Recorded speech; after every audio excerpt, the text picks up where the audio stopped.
Hi everyone, this is the National Master Alessandro Santagati, and in this video I analyze the gameplay between the Chinese Grandmaster Shanglei Liu against the Ukrainian Grandmaster Alexander Moiseenko. This game was a surprise because the white won the game against Moiseenko, and the game I think was very interesting.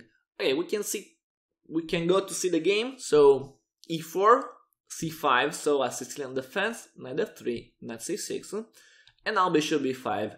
The idea about Bishop B5 is attack this knight, and if A6, break the pawn structure with this move. In the game, the black played D6, and when the black moved D6, it's possible now or castle or take on C6. The main variation is castle, and Liu played in this way. And now Bishop D7, with the simple idea to defend C6, and if the white take on C6 in theory is also possible take with Bishop. So Rook E1, and this move I think is very important. It's very important to understand why now Rook E1. In this position, it's clear that the white has to play for the center, and if I want to play for the center, I can play in two ways, or C3 D4. Or Knight C3, for example. That could be another option for white. And there is another problem, because the white know that probably the next move of black can be A6, and if A6 can be useful, understand if it's better trade on C6 or have a good square for the bishop. And the Rook E1 is good because free the square for the bishop, and at the same time the white wait, because in the future the white can play or this move or Knight C3 without giving the idea about what the white will do. And this is good on when we play. Don't give the idea about what to do. Okay, so now Knight F6, C3, A6. So now the square F1 is free, so the white can move the bishop to F1, and now bishop G4. Okay, why move this bishop again? Is important because we know that the white idea is push on D4 to take the center, and this bishop on D7 is useful only to defend the knight, but without the bishop on B5, now the bishop on D7 is useless, so don't tell the black. So bishop G4 is good because now the bishop can pin the knight and can main pressure on D4, because now the white has no this defender because the knight is pinned. So the idea is this. D4, and now C takes. In this position is very interesting to understand what will happen after this move, because after this move the white can take with the pawn, because if take with the queen there is the pawn D4, so it can be a problem. However, we take, and we must understand if this position is good or not for white. I think yes, because the castle seems weak, but it's not a problem now because the black has no pieces to attack this castle, and the white has center space, so the white position seems very good. Also because the black has to castle, has to develop the bishop, and it's not so easy. Okay, for this reason, after C takes D4, black play D5 to attack the center, and some time to give the square E7 for the bishop, and now D5, Knight D4, bishop to E3. Okay, Knight F3, the white has to take with the pawn.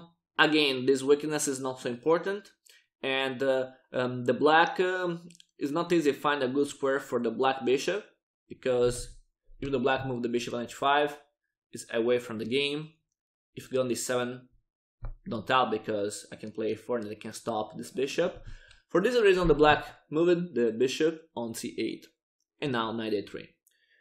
Knight A3 is another important move, because when we develop the knight, it's very important to understand not where moved the knight here, but it's very important to understand what will be the final square of this knight. In this position, we can see the weak square to B6, no pawns can defend the square, so it can be useful for white, take the square, and the knight on E3 had the idea to go on C4. So if we think that C4 would be the final square, we can understand that Knight A3 is good. Okay, so knight a3, and now bishop e7. The black has to castle to develop the pieces, so knight c4.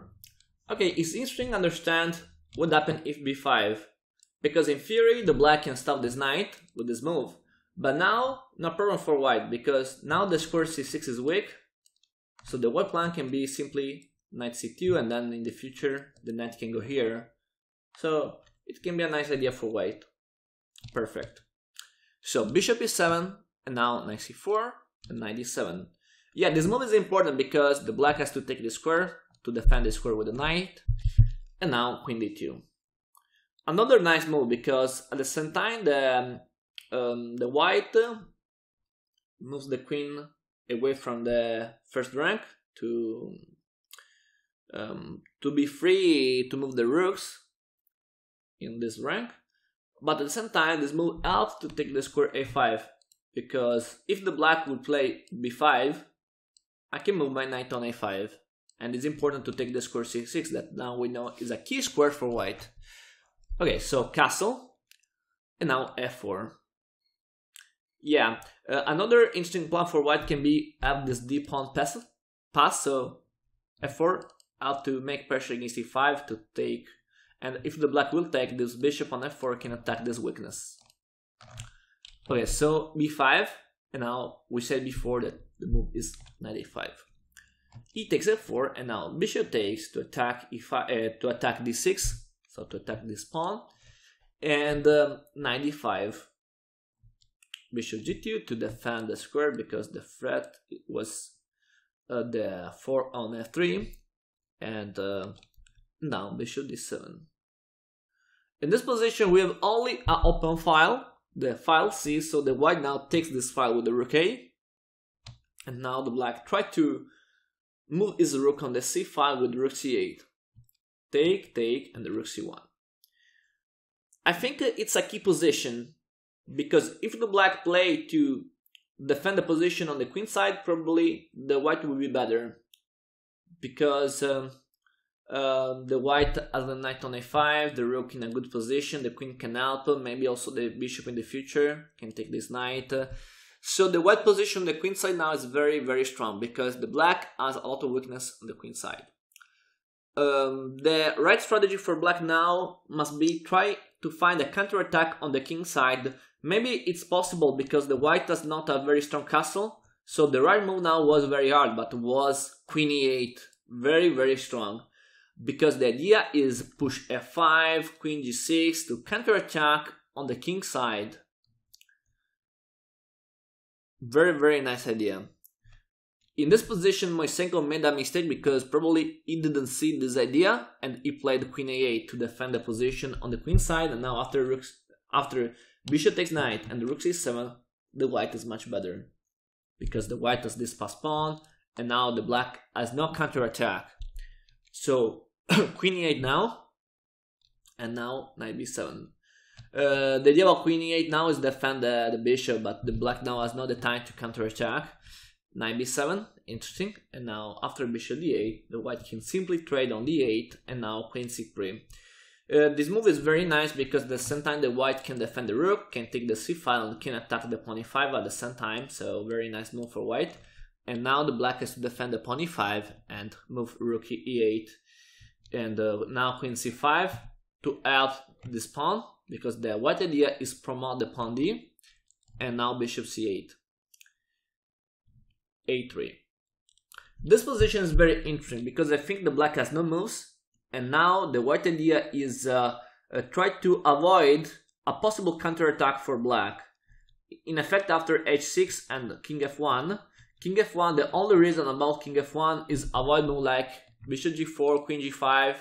It can be dangerous for black, can try to do this counterattack. So after f5, the white move again king e1 for the same reason, because on e1 is impossible to check this king, and now the white can simply play to promote the pawn d. We can see what happens. So if f takes e4, bishop takes, and after bishop h3, the white can play queen c6. The simple idea is block the queen, because now the queen has to defend the rook e8. At the same time, this queen can help to push d7. So d7 is an important move. So now rook e7, d6, and the rook has to go back, d7, and after rook c8, the black resigns because the game now is completely lost. The only move is queen takes d7, but the black will lose his rook because after the trade and after bishop d5, the black has to move the king, the white can simply take the rook, and the game is completely won for white. Okay, I think it was a very interesting game. I hope that you enjoyed this video. Thanks for your attention, see you for the next. Bye. Remember to follow me on social networks and share the video with your friends. Thanks.